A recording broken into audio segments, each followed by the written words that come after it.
नमस्कार, विश्व न्यूज 24/7 में आप सभी को सुस्वागत। जी हाँ, सोवियत यूनियन के टूटने से रूस की नेतृत्व आज तक उबर नहीं पाया है।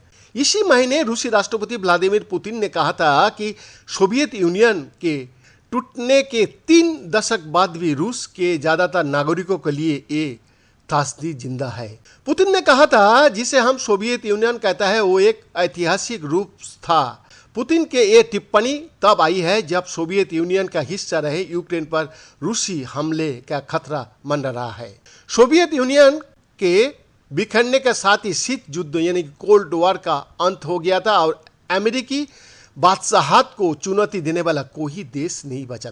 कहा गया है कि अब दुनिया एक ध्रुवीय हो गया है, लेकिन अब एक नए शीत युद्ध की शुरुआत मानी जा रही है। इस बार अमेरिका के सामने रूस नहीं चीन है। चीन ने इस संभावित या जारी शीत युद्ध को लेकर जो कुछ कहा है वो अमेरिका के लिए तो चुनौती ही है, साथ ही रूस के पुराने जख्मों को भी हरा करने वाला है।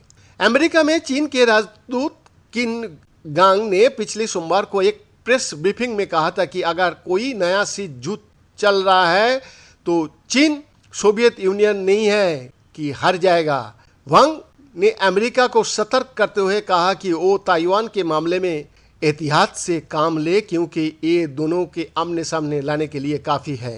किंग वांग ने यह भी कहा कि अमेरिका के साथ परमाणु वार्ता शायद ही संभव है, क्योंकि चीन का परमाणु हथियार अमेरिका की तुलना में बहुत कम है। पिछले हफ्ता शुक्रवार को चीनी दूतावास पर किंग वांग का बयान प्रकाशित हुआ है।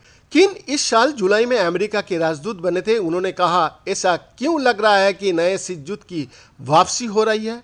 ऐसा इसीलिए है क्योंकि अमेरिका में कुछ लोग शीत युद्ध की मानसिकता से ग्रस्त है और चीन के साथ सोवियत यूनियन की तरह व्यवहार कर रहा है। लेकिन चीन सोवियत यूनियन नहीं है और अमेरिका 30 साल पहले जैसा था वो नहीं है, इसीलिए ये दोनों देश के हित में ही कि साथ मिलकर रहे। किन ने आगे कहा कि चीन ने सोवियत यूनियन के बिखरने के इतिहास को ठीक से पढ़ा है और उससे सीख भी लिया है। उन्होंने कहा कि चीन की कम्युनिस्ट पार्टी सोवियत यूनियन की तरह जिद्दी नहीं है। चीनी राजदूत ने कहा कि अमेरिका अब चीन का सबसे बड़ा कारोबारी साझेदार है, जबकि अमेरिका के लिए मेक्सिको और कनाडा के बाद चीन तीसरा सबसे बड़ा कारोबारी साझेदार है। उन्होंने कहा कि इस साल दोनों देशों का द्विपक्षीय व्यापार $700 अरब पार कर गया। ये था आज का दिन में विश्व पॉलिटिक्स।